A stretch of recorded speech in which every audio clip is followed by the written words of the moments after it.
Welcome back to TYT Interviews. I am super excited for this interview.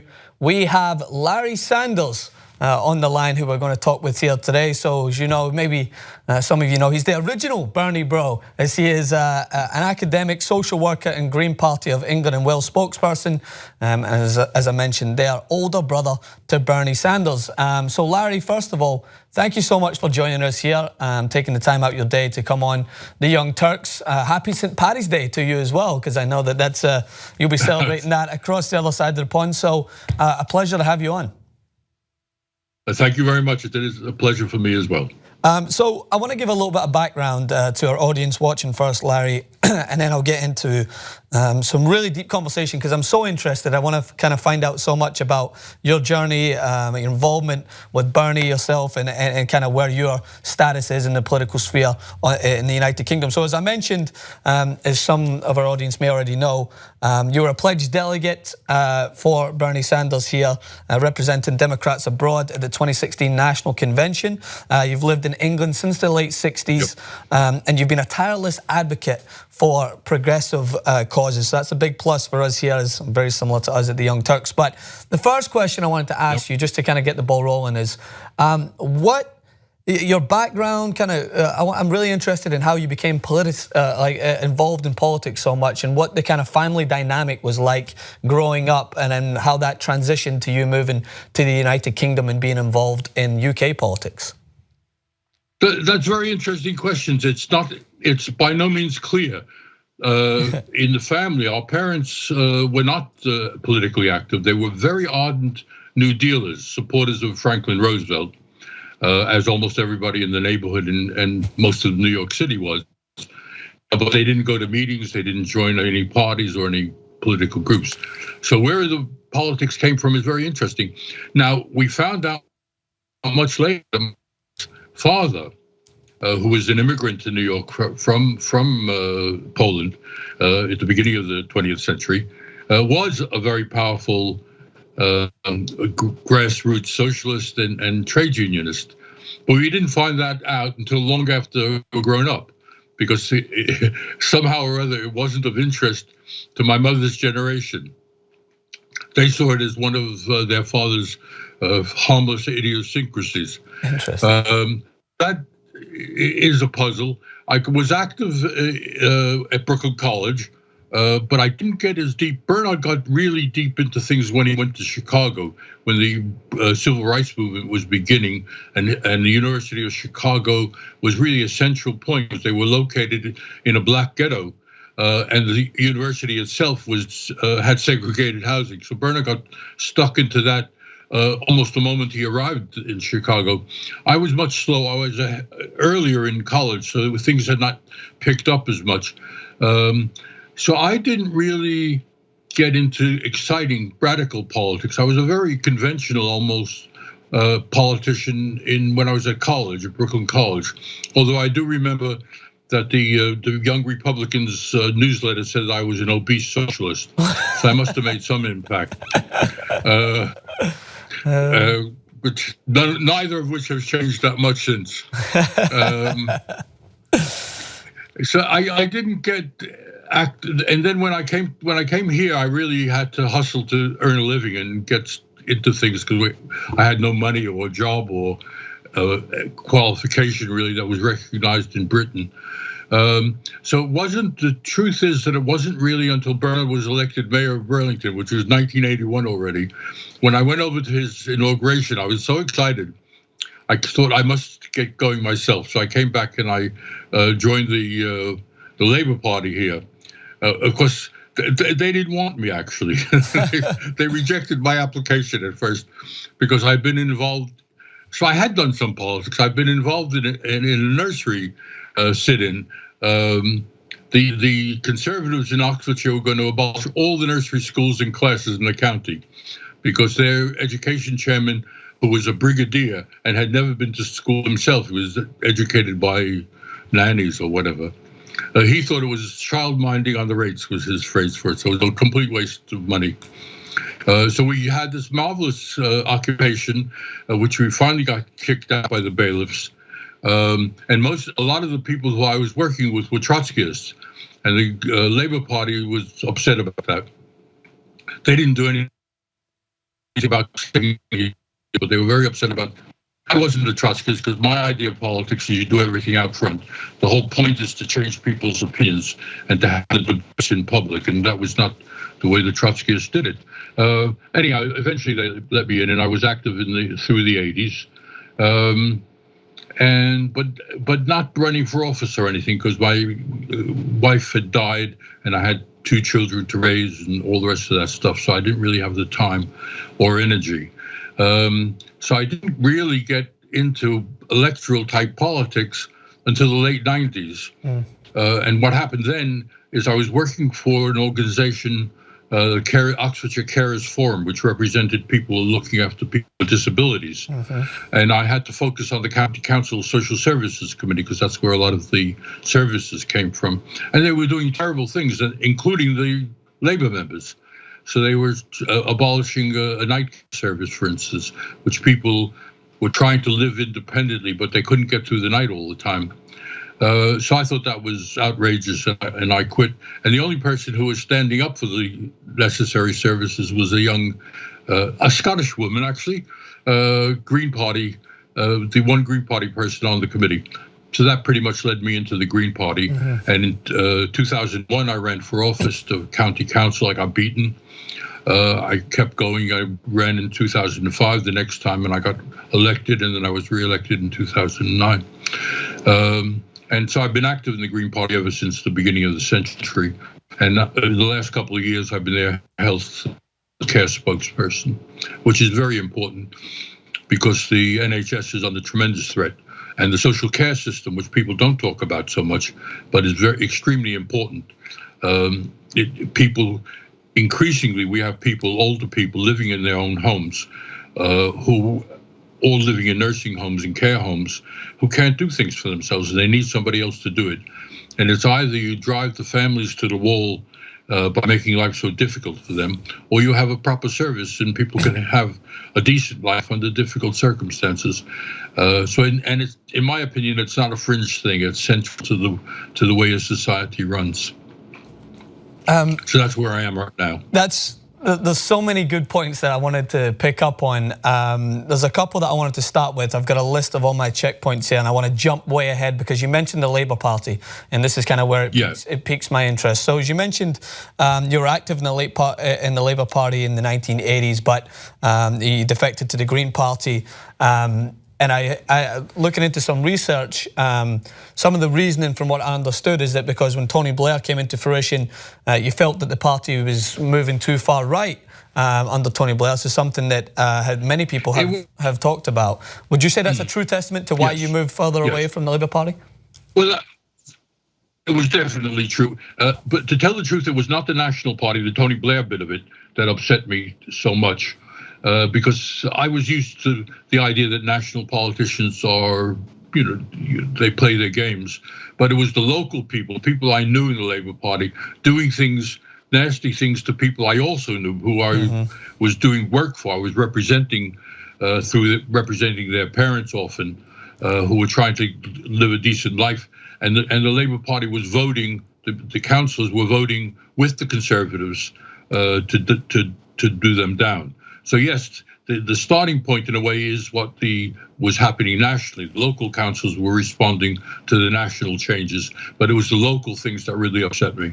So this brings up an interesting point, and I love to discuss this when it comes to anyone who's involved in UK politics, is the similarities between the prominent US parties and the parties that are prominent in the United Kingdom. So at the moment, funnily enough, your brother seems to be fighting a very similar battle when it comes to the Democratic Party. He says that far too often establishment Democrats are hindering the progress of a Democratic Party. Specifically right now in the Labour Party under Jeremy Corbyn, do you see that there's a similar split between the Labour Party, the way that there's the progressive wing that is maybe not getting as much leeway in the ability to move to the forefront, being held back by traditional establishment politicians the same way that in the Democratic Party in the United States, through the election of the DNC chair in Perez. It seems like the establishment is always going to be at the forefront of these parties, and will that be the main reason that they maybe fall victim to more populist movements such as that of Donald Trump and Brexit? Yes, well, I think there is an awful lot to that. There are two things happening. The vast majority of the Parliamentary Labour Party came in under Blair, and so on. So there are 20 or 30 years in which the Labour Party has not been a left-wing party, has not been a progressive party, and so the bulk of the people there, understandably, are from that kind of wing, and they are making life very difficult for Corbyn, who in many ways is closer to my politics. There are problems though. The Corbynites. Corbyn is a very honest person. He doesn't shift his policies, but they've been very hampered by being accused. The Labour Party over the years is always being accused of spending too much money, that usual kind of thing. And they've, instead of saying, yes, we spend the money because that's what people need, and in a proper country you have priorities, and your health service and your benefits and your schools, those are your priorities, not whatever else you might be accomplishing in society. You have to do the first thing first. And instead of speaking up like that, they hedge, and they've got things they call fiscal responsibility plan, which basically is a way of saying why they're not going to spend the money that needs to be spent. And so they blur their message all the time. But the central bit of it, I think, if they weren't hampered by this bulk of the parliamentary party, they might well break through. So the one point you mentioned there, which is a great transition into your earlier conversation about the NHS, is often the Labour Party when it comes to spending. The national health care is something that I have been very familiar with, having lived on both sides of the pond, and I'm sure you're very similar in that aspect. But a lot of Americans often turn their nose up to the idea of universal health care, or the idea of having free health care, which is something that, as you mentioned there, Bernie Sanders has been a strong proponent for, to try and push forward here in the United States. It seems like that is something that will never be welcomed in this country, considering that many people, I don't think, are actually informed as to what the NHS entails. So say, for instance, you're talking to an American citizen who wasn't understanding of what the NHS actually was and what their service. How would you describe it in terms of how beneficial it is, how important it can be, and overall, like how the benefits maybe outweigh the downfalls of it? Yeah, well, yes, I think it's a brilliant service, a brilliant idea. It's two things. One, it's a very efficient way to run a health service, and I'll come back to that. The second thing, though, is in many ways more important. It's a statement that the people of the country make to each other. They say to each other, when you're having trouble, we, your fellow citizens, are going to be with you. And if you're ill, instead of putting more and more burdens on you, we're there through our health service, through our taxes, to do the things that you need doing. And we want a service that doesn't have to ask you how much money you've got, that doesn't have to ask you what your insurance is or your co-payments and all the rest of that crap stuff. It just says, this is what we think you need, and what do you feel about it? And now we go ahead and do it. And by and large, the NHS works like that. You turn up your GP, and everybody has their own general practitioner, and you have a problem, and you discuss it with the doctor. And if you need to, you go for tests. And if you need a vastly expensive operation or a transplant or whatever, you're going to get it. And so it's a marvelous service. It's marvelous in terms of what it means to the people, and as well as to the actual services. So what do you feel is the reason for as you mentioned it earlier, you mentioned that they feel that the NHS is coming under attack. What do you feel that specifically in the United Kingdom, more often than not under Theresa May and a Conservative movement, do you feel that part of the main problem is the attempt to privatise national health care, and that being the strongest, I would say, opponent to national health care getting the funding that it deserves? Well, I think you're right. It is part of it. It's not the only part of it. It is a whole different way of looking at life. If you say your society is there and its main function is to help all the members of that society, whatever way in different areas, different things are needed, That's an entirely different way than saying what we run it by is who can make the most profit out of it. Yep. So if your attitude is that you want a society in which the very richest people can make the most profit, and in making that profit may do damage or not do damage to other people, or may squeeze their workers so that they can't have a decent life and so on, that's one way of looking at life. And you're very hard pressed when you've got that viewpoint to look at this, which is a generous, open society which says, oh, you need something, we'll do it for you with pleasure. That's what we're here for. Yeah. And those two things don't go together. But there is also even more sinister kind of thing, which is there's a lot of money to be made out of health, as the American system has found out. And if you can squeeze, and they have begun to privatize. They in two different ways. One, they outsource some services. So when a particular service is being changed or something, they say, oh, well, we would like bids from various bodies, and some of them can be private bodies. And if you come up with a cheaper version, maybe you'll get the contract. And of course, you get the contract, and you do the things, not brilliant, clever medical things. What you do is the basic, stupid old things of squeezing people. Yeah. So if you got poor, low-paid workers, you cut their wages even further. You take them out of pension plans. They don't get proper sick pay, all that sort of thing. Higher paid people, what you do is you've got doctors. You say, actually, half of that work can be done by nurses, and half of the nurses' work could be done by auxiliaries. So you constantly chip away, and some of it may work, but a lot of it doesn't work. A lot of it is just, and then of course, if you created your profit stream, you're taking out £1 million, you capitalize it. You say, oh, I've got a business here that's bringing in $1 million a year, very safe business, working for the government is paying us. I can get 15 million, 20 million in stock holdings. So all out of that petty squeezing people, you end up making quite a lot of money. So there is that element to it as well. There's the element that it goes against their grain, against their ideology, but it also a source of considerable money to people who are friendly to the people in government. So I could sit here and talk about the healthcare all day because it's so interesting to me to get your perspective on it. I do want to move forward though and talk about some issues, of course, that have been prominent in worldwide news, even here in the United States when it comes to post-Brexit. So this is a large talking point. A lot of people created similarities between the narrative behind the pro-Brexit movement and Donald Trump's campaign, singling out immigration as some of the major causes as to why people were looking to push for an independent United Kingdom. So just in a general sense, what have you seen as the mood throughout the United Kingdom at the moment as for how things are moving after the Brexit vote? Do you feel like the Conservative Party, who under the guidance of this movement specifically, do you feel like things are moving forward, things are actually put in place for Brexit to transition smoothly? I've talked to some previous UK analysts. One of my good friends, Owen Jones, is a proponent, a strong advocate for the left wing out there, and says that it's a hectic Brexit movement. There's no such thing as a smooth transition. He's not mixing his words at all. So I wanted to gauge your thoughts. What do you feel is the mood at the moment after the Brexit vote? Well, it is very hectic. There is no sign whatever of a smooth exit. Nothing has come together. Everything that the proponents of Brexit promised are not coming together. They said there'd be huge amounts of money to spend on other things, and so forth.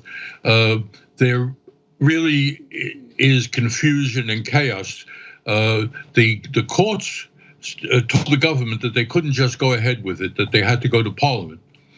So they went to Parliament, and unfortunately Parliament, which including the bulk of the Labour Party, said, okay, you go ahead, and we won't want to look at this again. Now, I think that's kind of crazy. It is true that they won the referendum. You have to respect that, even though it was close, it was 52 to 48, not a vast victory. But on the other hand, because you're heading in a certain direction, if you find out that that direction is actually leading you off a cliff, it's very stupid to say, oh, we promised that we would carry on in this direction, so we have to go over that cliff. So a sensible parliament would say, we will look at this as the thing develops, and if the deal that we're getting is too bad, or it's not working at all, or whatever, then we can say, okay, we'll go back and try a different tack.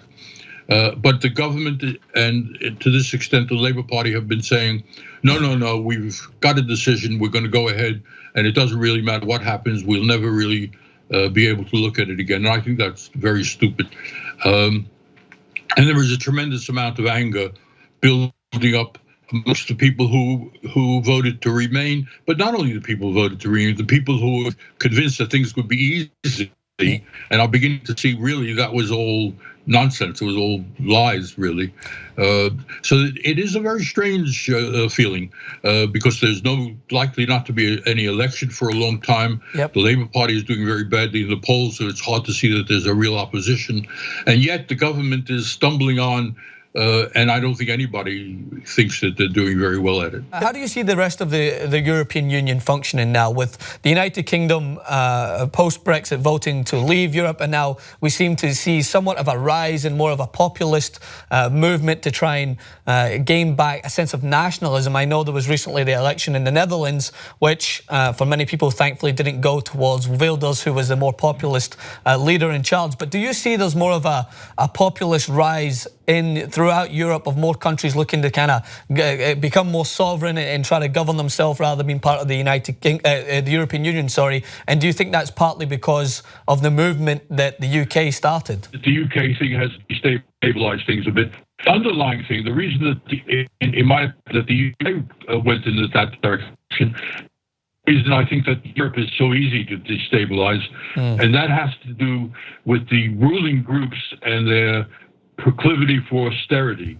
And so in all the countries, most of the countries of Europe, and obviously they each differ, there's a tremendous movement against the welfare state and to keep wages down and all the rest of that. It's no coincidence when you see these areas both in the United Kingdom and the United States who voted, yes, who voted to either leave the European Union or to vote in favor of Donald Trump. Those were the areas that faced the highest amount of unemployment. Those were areas that faced the lowest amount of immigration, even though they were voting to, in a way, stamp out immigration and place blame in other areas rather than looking at themselves in the areas and the problems that have been caused kind of through major corporations and such things that are a far greater issue than simply placing blame on those that you feel are coming to take your jobs. But I wanted to specifically talk about the elephant in the room being Donald Trump, as we mentioned there. Yes.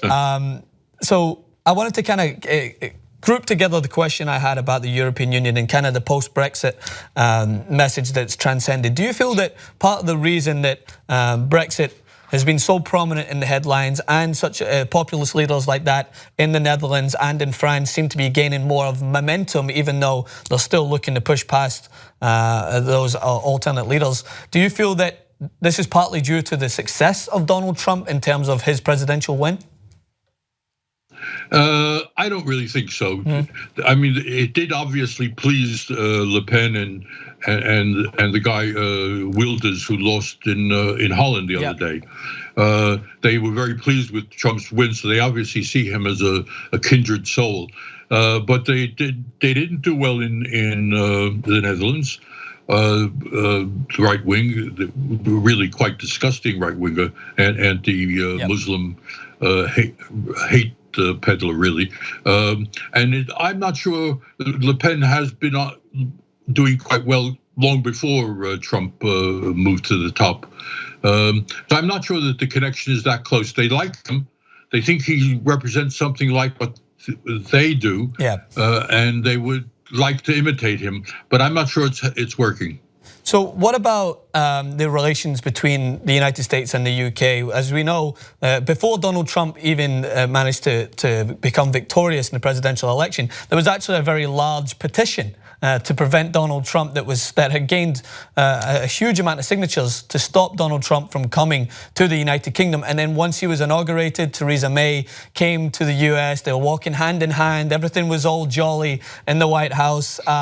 It didn't please a lot of people in the United Kingdom. So it's caused a lot of questions as to whether or not Donald Trump is his actual relationship with the United Kingdom is something that's coming into question, whether or not be through trade, whether it be through the relationship when it comes to a military standpoint. Do you feel that due to Donald Trump's presidential win, a lot of people in positions of power in the United Kingdom are rethinking the relationship between two of the strongest allies? Well, I don't think it comes to that. I think the issues around the alliance are older and deeper, and much more to do with mutual interest. But there is no doubt that Trump is enormously hated in this country, and by no means just by left-wing people. There is something about his crudeness. It's not just his politics; it's his stupidity and crudeness that rankle. So in no time at all, as you were saying, a more recent poll, I think, a petition had a couple of million signatures on it very quickly, and the Parliament, the Speaker of the House of Commons, said he wouldn't be welcome to speak to the House of Commons. So if he does come to the country, which I imagine he will, he won't be invited to address the Parliament, which is unusual, and I think a true sign. And there was not really. The Conservatives didn't like it, but there was not a lot of activity around it because I think they realized it was actually quite popular. Yeah. So I think I haven't seen yet that the way in which countries are working together has changed very much. But the truth is that Trump being unpleasant is also so erratic that anything is possible. So. One last question on this subject. This is one that I often pose just to kind of gauge the sense. I personally don't believe that this has as strong of a reason behind it as many would believe. A lot of people felt that the reason Donald Trump and Brexit actually came to fruition is because there was a lack of understanding from those that felt that they were going to side with Donald Trump or side with the Brexit vote, and instead of understanding or debating, many people just tarnished them as the worst of their rhetoric. So for instance, if you voted for Brexit, it must have meant that you were racist, xenophobic, or like very similar to the way Donald Trump actually came to fruition. Do you feel like there was a disconnect between specifically those in positions of power in Parliament to understand the concerns of those people who felt hard done by, so much so that they took a decision into their own hands that many people didn't actually expect? If I understand your question right, I think that people were voting because they were angry at being badly treated, rather than being racist. There is being badly treated doesn't make you nicer. So some people, no doubt, are racist.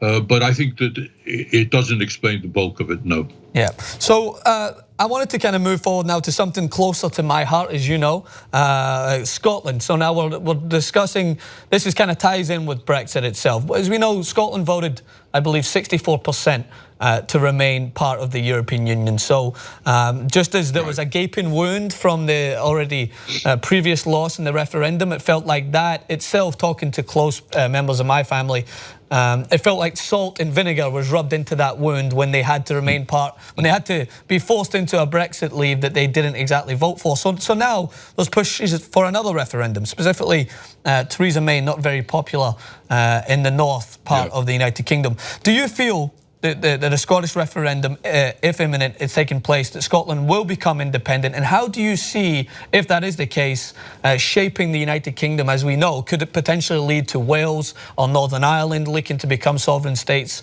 Or do you think that this will not come to fruition? Well, I think if I could answer those questions, I would rush off to the betting shop. But I have no idea, to tell you the truth. There are different polls and stuff. I don't think that Northern Ireland or Wales have come as close to, such a large number of people have come close to wanting to be away from England. And that's my interpretation. Quite by chance, we visited, my wife and I visited Scotland just before the referendum, and we went to see people in the west of Scotland, elderly people, and they were going to vote to stay in the union because they were frightened about their pensions and so on. But they were unhappy with the English. They felt the way they were taking benefits from disabled and so on. They didn't really like them. They didn't feel happy being with them. They were going to stick with them because it was too dangerous to come away. And then we went to Edinburgh, and there were loads of people, friends of mine and their friends, who were working incredibly hard to win the Scottish independence. And it wasn't ancient Scotland that they wanted back. It wasn't the kilts and whatnot kind of thing. Yeah. It was, we are a nice country. We want to be more communal. We want to help each other more. We do not want to be associated and under the thumb of a country which really doesn't care much for each other. And so that was my feeling as to what was behind it. And I feel that that has not gone away. So I think there is, the Brexit, as you say, is a wound, because the Scots saw themselves very much that their association and their identity would be linked with Europe, and weakened with the UK, less powerful with the UK. So I have no idea what's going to happen. I think Mrs. May has the power to deny a referendum, a binding referendum. I don't know the politics of the SNP going ahead on their own. Certainly they can't achieve their goal without the acceptance of the UK Parliament. Now I've been back to Scotland several times since then, and that feeling that the Scots have got of themselves as people who are nicer and want to help each other more than the English do, it remains very powerful. Well, it's funny you say that. It's often a misconception that I wouldn't say is blessed me in this country. Many people feel that Scottish people we drink a lot, we're angry a lot of the time, and it happens a bit. I mean, partly true. We do like to drink, celebrate. I mean, that's true. I'm not going to deny that. But the reason the anger comes is it's almost justified. We often view ourselves as the little brother at the table who doesn't really have a say. They're there just to be part of the conversation, but often than not, their views are overlooked, and that was represented in the referendum by a lot of people in Scotland who felt like it was more a vote out of fear to remain part of the UK, a fear of the unknown. And then a similar stance has been taken for a lot of people who wanted to remain part of the European Union. But now, so you mentioned Theresa May. Theresa May, it seems to be, is almost panicking in a sense when you look at the way she's responding to the proposal for an independent Scotland now. She's basically come out and said that without Scotland remaining unified in the United Kingdom, the Brexit deal is in jeopardy. And when I look at that at face value, I think to myself, that's not exactly going to get Scotland back on board with this, because Scotland itself voted to remain part of the European Union. So if you're saying that Scotland has to remain part of the United Kingdom in order for a Brexit deal to move smoothly, that for me is just going to further fuel the fire for a lot of people in Scotland to kind of get behind this independent movement. So I feel like, what is your stance on Theresa May in general? Because that's a good transition there. What do you feel about her role at the moment, stepping into this position? She was a very nasty Home Secretary. Yeah. She was responsible in the last election for sending buses around saying immigrants go home kind of thing. It was very unpleasant. And she likes prisons. She's got some very nasty and is very weak on human rights in general. She wants out of the European Court on Human Rights and the European Union courts because she feels that they're too sympathetic to human rights. So, in my opinion, that's not a very good sign. And beyond that, I think she's quite a standard conservative. She is wedded to the small state, which tends to mean big profits for very rich people and very poor services and higher taxes for the rest of the people. So I'm not happy with her, and I don't think she's doing very well, which doesn't make me all that happy because other real people are suffering for it. Yeah. I don't think she'll be a successful prime minister or debate, certainly on what's happened so far. So before we run out of time here, I definitely want to get to our last couple of questions. So I wanted to discuss what your views are on the future of the Green Party. As you mentioned, you're a strong advocate and spokesperson for the Green Party and have been since you moved across from the Labour Party. Where do you view the Green Party and how do you view their role in the political movement and how things are changing in the United Kingdom in the near future? Well, it's very difficult for a third party in Britain, as in the United States. You don't have the proportional representation as you have in most of Europe, where we were members of Parliament and we would build on that, and also people would vote for us because they wouldn't have the fear that we can't be elected. And at the moment, it's largely true. We only have one member of the of Parliament, although she's worth 20 or 30 others, but nonetheless, it's not enough. So we have to fight from a very weak, difficult position. Loads of people in my campaigns have said to me, "Oh, whether they're telling the truth is another question. Oh, we would love to vote for you, but you haven't got a chance to win, so we'll vote for somebody else who we don't think is as good as you." So we have that huge hurdle, but something very interesting happened in the Netherlands the other day. In addition to the fact that the Wilders, the very right-wing, far-right guy, didn't do particularly well, didn't do as well as he'd been expected to do, there was a big shift in votes towards the left. The center-left, the equivalent of the Democratic Party or the Labour Party, had 35 or so seats in their parliament. They're down to 9. Because they were accomplices in an austerity and cutting benefits and healthcare and all the rest of that. And the big gainers from that were the Green Left Party, which went from 4 to 14 seats. So I have a feeling that people are looking to us, and if the Labour Party continues to fail, the Green Party could well take over. And we are, at this stage, a very strong, coherent, consistent, united social democratic party. Our only problem is we don't have enough votes. Well, there's always room for a stronger social democratic party, as we've proved here. I mean, there was a very similar stance. There was a very similar stance in the United States, where Jill Stein, of course, was a strong proponent that there wasn't just two main options when it came to. Many people viewed the previous United States election as choosing the better of two evils, and she would often stand by the point, well, that's not always the case. We have to get out of that idea that there's only two options.